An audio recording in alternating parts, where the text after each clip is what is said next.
Hey guys, welcome back to another episode of 0 to 60. And before I get into today's video, new garden ornament.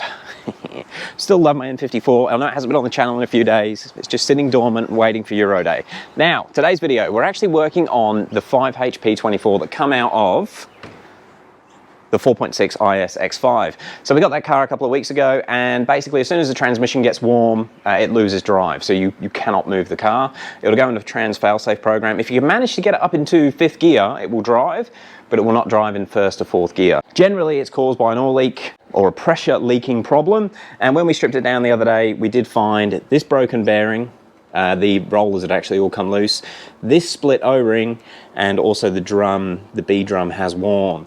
So what I'm going to do, I'm only going to replace those parts. Now, I know a lot of people are going to get really mad at me for not doing a full rebuild.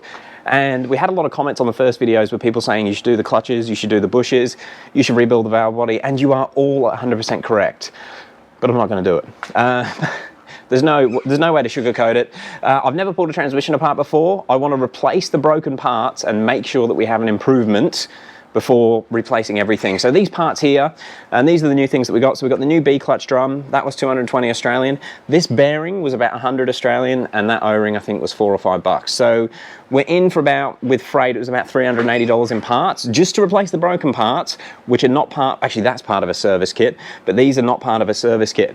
To get an actual Chinese service kit, it's going to be about $800 for the one that's got the clutch packs, and then there are still other things that I would need to rebuild the valve bodies. Pricing it up to rebuild this transmission properly, it would be, I think it was around that 1,500 Aussie to get all the seals, all the gaskets, all the valves, all the check balls, everything that goes into the valve body to do things properly. And it's just too much money to spend on top. Like, it would be, with me doing all the labor, it would be close to $2,000 in parts after replacing these. And I don't want to spend that much money on my first transmission reassembly. So I want to replace these, make sure that we've got an improvement, make sure that I can actually put a transmission back together, because this might not work. And then if it actually does fix the problem, or if it does work how I think it's going to work and I'm on the right track, then I'll be more confident doing a full rebuild. And actually, just while I'm thinking about it, a lot of guys said to rebuild the torque converter as well. Again, I'd love to, it's just a cost thing. And it's something that once we know this works okay, we will look at doing down the future. But for the 2 hours it takes me to take these transmissions out, I just want to put it back together and make sure that I'm on the right path to transmission rebuild heaven. So I do apologize if this is the first video you've seen on our channel. This is not the right way to do it. This is just me learning how to do it. Anyway, let's get straight into it. So I think, where do we start? So yeah, basically it was losing drive in the 1st or 4th gear, and I'm fairly confident that it was being caused initially by this bearing collapsing. Now this bearing sits up on this race here, and it's between the A and the B clutches sort of go together in one assembly, and then they fit up against this C clutch, I think they call it. And when this bearing here goes, you have too much backlash on the shaft, and basically seals don't line up. So all of these type of O-rings, and they're not O-rings, they are Teflon seals, they're not in the right spot, and oil will be going and leaking into the wrong place, and you lose pressure. So it could have just been that bearing causing the problem. However, when I took the A and the B clutch drum apart, this O-ring, which sits on this little seal here, that was also split. Now again, with that O-ring alone splitting, it will cause these problems that this gearbox has had. And this is the B clutch drum. You can see it's worn down on these points here. And again, if they are worn down too much, your backlash goes out of play, and then all your seals don't line up, and you go into all these problems that we're having. Yeah, I'm going to try and replace these three broken parts, and then see if we have any luck. Now, one thing I just wanted to address from the first video, I thought we'd actually lost some rollers. It turns out that we do have all the rollers. It's just the way that I'd assembled them, because as I took it apart, it all fell apart and dropped down in here. As I picked all the rollers out and reassembled them, because they're actually worn down, and you can see they're angled, where the new ones are perfectly straight. And obviously, because of that wear, they didn't take up as much space as they should. So there's 34 rollers in a new bearing, and I do have 34 rollers here. The cage, that is the outside of the cage for the rollers, and you can see just because of the wear, it's just worn through. So there is a fair bit of metal that's gone down into the gearbox. I have got a new filter, and I have tried to get as much of the oil out of it as I can. So hopefully all of that contaminated oil is out. But yeah, a fair bit of metal has gone down in there. We're just gonna have to see how we go. Now this piece here, that actually sits down in the B clutch drum. That'll be in the new one. And I'll just sort of show you the new versus old as well. So that's the one that was in the car, or in the gearbox, and you can see it's way for thin. That's super sharp in there. where it should be that sort of millimetre, half a mil thick. So yeah, this is going to go down in there. Guys, I'm just going to get into reassembling it. I don't really know what I'm doing, but let's have a crack. So first thing I'm going to do is get the main part of the transmission onto my transmission assembly stand. And I know people are going to say that's just a motorbike stand. No, this is a transmission assembly stand. She's quite heavy, and I did actually tip it up, trying to get as much oil out of it as I can, because I didn't want the contaminated oil, oh she's heavy, contaminating the rear clutches as we tip it up, but we got to do what we got to do. Now the reason I'm tipping it up like that, it will just make it much easier to align the clutches as we drop everything down inside it. So that can sit there for now. And I guess it's a good way to make sure the rear seal's working. Onto the main assembly. So, now I did try and get some transmission assembly lube, but it's pretty much non-existent to the retail market here in Australia. So I've gone with Vaseline, and as a 30-something-year-old male walking into chemists trying to buy bulk Vaseline, they do look at you funny. And we also seem to have a shortage of Vaseline in Australia at the moment. Anyway, so I'm going to use Vaseline to lube everything as it goes back together. Hopefully it's going to do the job. There are proper chemicals or greases to use to do this, but yeah, like I said, couldn't get them, and Vaseline is what they used to use in the olden days, so hopefully it'll just get broken down by the ATF fluid. So the first thing we have here is this is the A clutch drum. These are actually common for splitting out the front, but that one is fine. So this transmission could be worse. Now what I'm going to do, I'm going to wipe down as much as I can first, just to get the old transmission fluid out. I mean, it's probably not going to make any difference, but I like clean parts. Now I'm going to lube up, put some Vaseline in the ridge that the seal sits on. So that should probably stop the O-ring from ever going in there. Now these two Teflon seals, they will require lubrication as they slot down into the oil pump. So we got that there. And let's open up the O-ring. So O-ring is it's a very thin O-ring. I guess it would be very easy to damage it. Cool. Sitting in place. Make sure we've got plenty of lube on it. Lube. Looks like lube, doesn't it? Okay, so that one's done. The inside of the A clutch, it's going to be fun lining all those clutch packs up. Again, we'll just wipe away the old oil. This is the old bearing. Now this is another one of those roller bearings. This one is all good, but just going to use some Vaseline to hold it in place, and it can sit on the A clutch drum. Cool, that's there. Let's bring the bell housing. So I haven't separated the oil pump from the bell housing, and I should have. Again, I'm just doing this as I go, but having it here makes it quite nice and easy to assemble. Well, a nice stand, I should say. So hopefully you can see down, this is the actual A outer drum. It holds the clutch pack for the A clutch. Try and give it all a clean out. Now my plan is with this to basically run the car, make sure it actually makes a difference and fixes it, and then do an instant oil change, because I'm sure there's still crap and stuff in there. So really it'll have an immediate oil flush. The dude we bought the car off said it had been recently serviced, but it certainly doesn't look like it. Maybe recently means in the last 3 years. So I'm just going to align those clutches up as much as I can, just while I've got easy access to them, and I'm going to put a load of grease down in here and also on this outer O-ring here. That O-ring, hopefully the camera is picking it up, but that O-ring down in there will, if that gets damaged, will cause the same symptoms that we currently have. So we want to make sure that doesn't get damaged. Try and put the Vaseline lube grease on the top surface, which is what's going to be rubbed as it goes down together. It's this inner surface that affects that first O-ring that we've replaced. So let's load that one up with Vaseline. and it actually seals down in the bottom. So that's lubed up, we're sitting in there. Actually, I might just take this out of the oil pump. So we do have a bearing down in there. And I'm just going to give it a wipe, get any dust or anything off. And actually, got some lube down in there. That looks clean enough. Okay, let's sit this back on.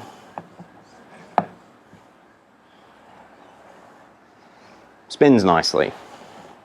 Alright, so let's try and get this A drum or A clutch, pretty sure that's what it is, down inside. So that's got the O-ring that we've just covered in lube, those two Teflon seals hopefully sitting right. And this is the tricky bit, not damaging that O-ring.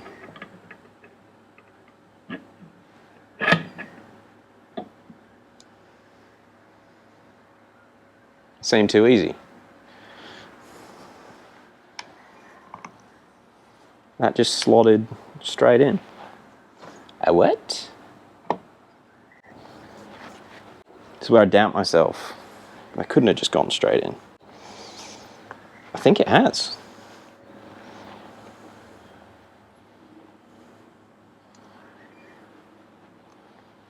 Yeah, she's in. All right, cool. I didn't think that was going to be that easy. I'm probably doing something wrong. Again, don't know what I'm doing. We'll see what happens. The true test will be when we put it back in the car, hopefully tomorrow. All right, again, I'm going to line up all these clutch packs. And hopefully that should make it a bit easier for this section to go in. Now just looking at that surface there, oh, it's a weld.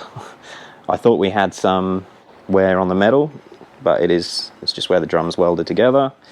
So I'll clean that bearing surface off. Still nice and clean. You can see a little bit of wear. In fact, I can feel a lip. Not sure if the lip's supposed to be there. You can see the main surface that the rollers are running on, those rollers. I'm going to put a bit of lube on that just because I don't know. Cool. Now this is the tricky one because you've got to basically line these splines up through what looks like 8 or 9 clutch packs. Let's have a go. I'm being really gentle. It's almost like picking a lock.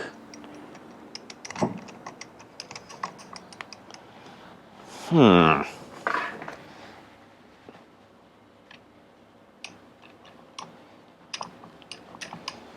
think that's gone in all the way. What gets tricky is because you've got, say, those 10 or whatever they are clutch packs, if it's caught on the very last one, this part won't all the way down, but I think that's gone all the way. Again, because it's the first one I've ever assembled, I'm just not really sure, but we'll see how we go. Now, I have to put a bearing somewhere. Where did it go? There it is. Cool, so this bearing here will actually sit down on that face there, but it actually locates into this drum, which is the new drum. So let's put some lube on. I'm going to put some lube on the bearing just to hold it in place and sit nicely. What does, yeah, no, that'll be right. I was just wondering why this doesn't have a bearing race, but you can see where the rollers have been running on that part there. So again, it's now time to align another clutch drum up.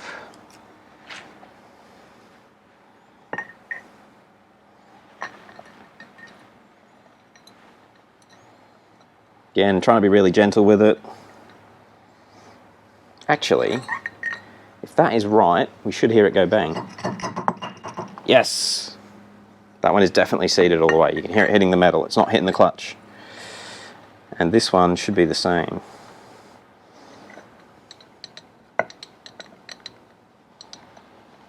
Oh, I think that's it. That one's in as well. God, this is all going together okay. So, this point, again, just going to give it a wipe. This is the new bearing race. It's probably going to sit in there okay, but I'll just plonk a bit of Vaso on there. Now that shouldn't need to be lubricated, but it's just to help it hold in place while we're messing around with it. What? Cool. So that is the new bearing, but I'll probably sit that on the C clutch that's in the transmission. But this can actually have the top plate put on it now. I mean, top plate's probably not the right word, but that's what we're going to call it. Now this is the surface here that rubs on these three dimples. So let's put some lube on them.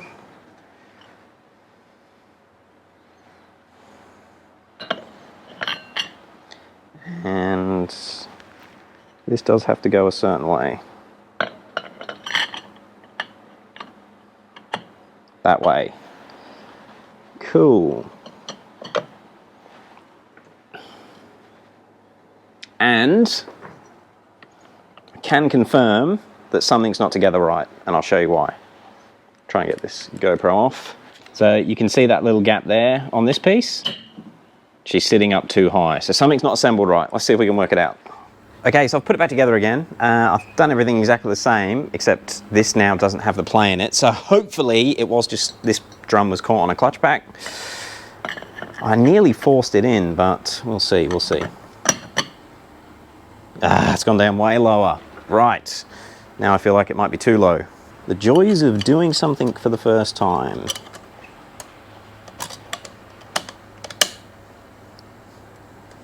Much easier. Okay, bit of play, but I guess it needs to have the play for the clutches to open. All right, so with it at this point, I can actually do an air test where I can pressurize the clutches and see if they actuate. So I might do that just to make sure that all the seals and O-rings are doing what they should be doing. So the idea is, essentially, the fluid that actuates, or the paths that the fluid actuates the clutch packs comes in one of these two holes here. Now that should be the B clutch. So when I actuate that, you should actually see the clutches move. Now let's try and do it without blocking the camera.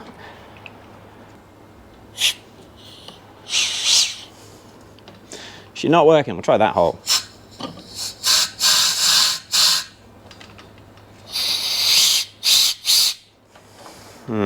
Can't get a seal on the hole. All right, let me see if I can work out how to do this. Okay, this end on my air nozzle is quite hard plastic, so it's just required quite a lot of force to get it in there, but hopefully,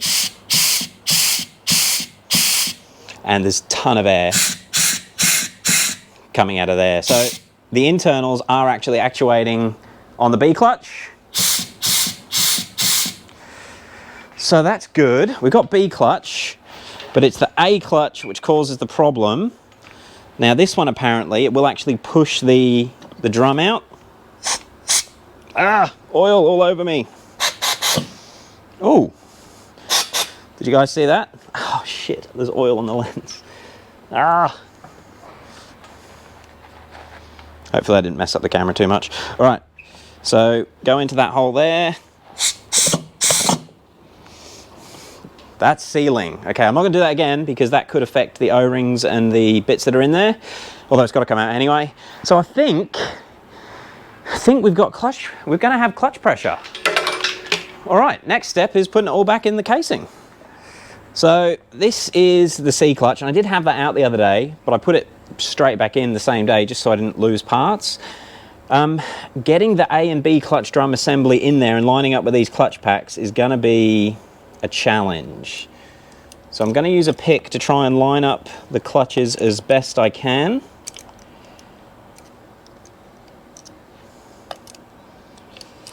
And yeah, basically I want to line up every clutch pack with the other one and then center the whole stack in the hole, which is, it's a little bit fiddly.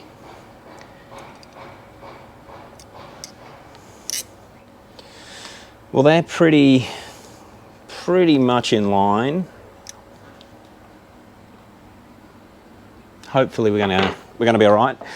Now the other thing I'm not too sure on, and another reason I don't want to just rebuild the whole transmission, this part here is quite an expensive part and it is worn because that's where the damaged bearing was rubbing on it. Yeah, basically I'm just gonna hope for the best because I've got confidence that it might work. They've done studies, you know. 60% of the time, it works every time. That doesn't make sense. Try and wipe all this old oil away. And the oil that came out of it was very contaminated. It's gonna need a flush, which we bought a hell of a lot of oil. I think we've got about 30 litres of transmission fluid at the moment. So if we can get this working, it will definitely get a flush straight away, and then we'll work on doing a full rebuild. Okay, so again, we're just gonna pack the bearing on that side with grease just to help it hold in place, and we'll plonk a new bit of, it's not grease, it's Vaseline. We'll put some more in there as well. Okay, so this is the new bearing, the one that had collapsed. That sits down on there. And now we have to get the A and the B clutch assembly. This needs to now go down in there.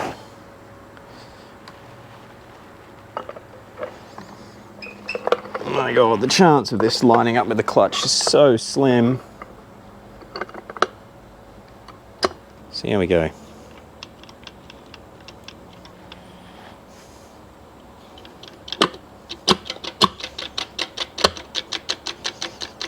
Okay, so that's gone down in. I can't really tell if it's gone down enough. I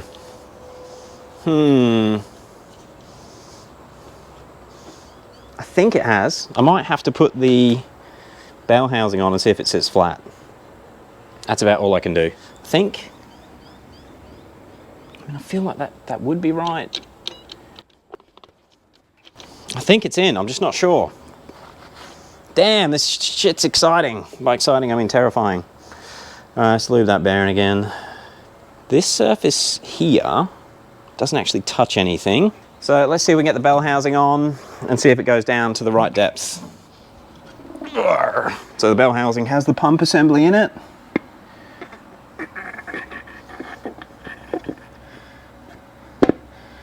What?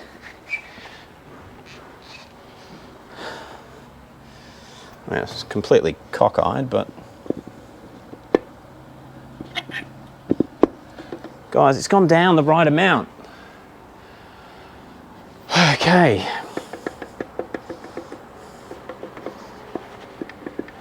Well, I got nervous and I've taken it all out again, just try and make sure it gets down the right depth, because I feel like I do the bell housing up, but it didn't have any shaft play at all.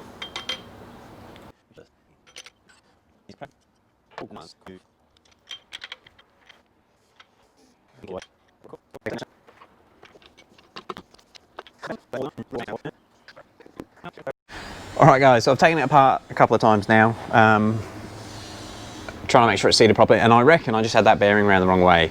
And this actually be the third time I've assembled it, and we'll just see how that goes. I went back through and watched the video where I pulled it apart, and I think the bearing was just around the wrong way.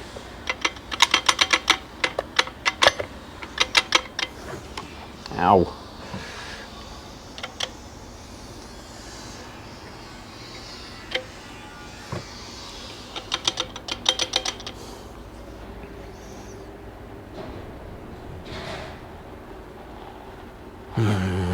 Just not sure. I just don't know. Okay. All right. Let's try again.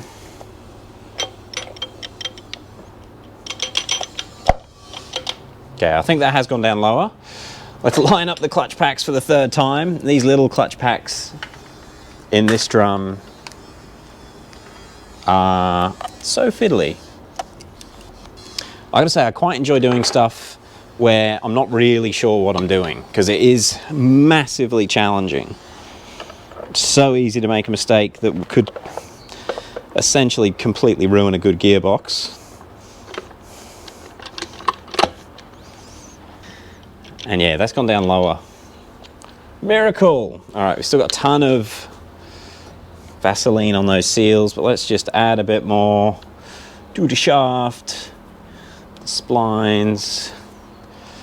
Okay, let's see if the bell housing goes down a bit further this time. I'll try and get a better angle, because I think I got a terrible one last time. All right, so the bell housing was bottoming out, but it just didn't feel right. And this is why you got to be careful. that seal just come off the bell housing. It's never come off before. It's not a spiel, it's a shim, which I'm hoping hasn't worn out and I don't need to replace. But let's put some more Vaseline jizz on it. Okay. Actually, I'm gonna put a little bit more Vaseline just down in there. There are 2 seals that go down in there. Okay. 17th time. It's not that bad, but that's what it feels like. All right. Pump and bell housing.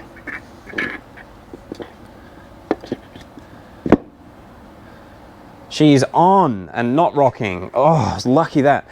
Yeah, when I put it on the first time, it just had a little bit of movement, like maybe a mil. Okay, now the other thing we need to check, and I'd only seen this written about on a Range Rover forum, is end play. So hopefully we've now got shaft play, but we don't. It's also very hard to lift up. Oh, there it is. Okay, shit, that's hard. I cannot grip it enough, but I did just cover it in Vaseline. So let me see what I can work out. Okay, so I've rigged up a dial gauge. I'm going to check this end float. Now I can't get enough pressure on the bloody shaft to do it sitting up. And I know in the ZF instructions on how to do this, you're supposed to do it with the transmission standing up in the air, how I assembled it. But I'm going to have to do it this way. So I've got it there, and you can see we're at 0.12 of a millimeter. Let's see if we can adjust it. Oh, it's so touchy. That's pretty close. So we're at 0.1 of a mil, and the acceptable end play is 0.2 to 0.4 of a mil. So let's see what we get. That's gone round to 0.52. We'll just go back in. So that's only gone to that's 0.11. Pull it out. I'm going to 0.55, 0.11. 0.56. I don't know if it's moving the dial gauge. That's gone around to 0.1, 0.56 again, 0.55.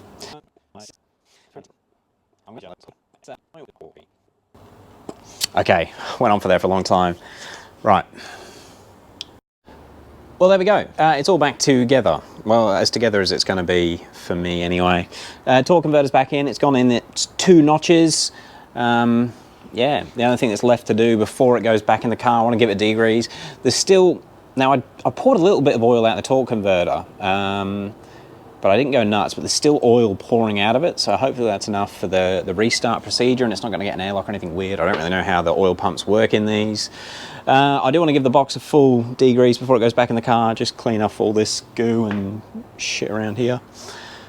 But yeah, apart from the end play being 0.45 mil, 0.46-ish, instead of 0.4, I'm happy with how it's gone back together.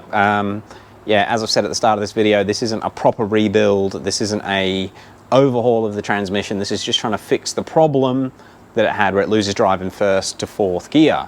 Yeah, and as I said, if this works, if I've managed to put this back together properly, then I will look at doing a full overhaul. I just didn't want to spend the money if I'm going to cock something up. This is new territory for me, but yeah, plan is get Dave's car roadworthy tomorrow. I'm pretty sure it's almost all good to go. Just got put a few bits on underneath, the door mirrors, the rear screen's in. That thing's getting close, so that should be pretty good. And yeah, then we'll get this back in the X5, and you got to wish us luck. I don't have a lot of faith right now. We'll see what happens. And I think I mentioned it at the start of this video, but yeah, like there is a very good chance that the bushes are worn, the clutch packs are worn, the valve body has issues. There are so many things inside these transmissions that can cause problems.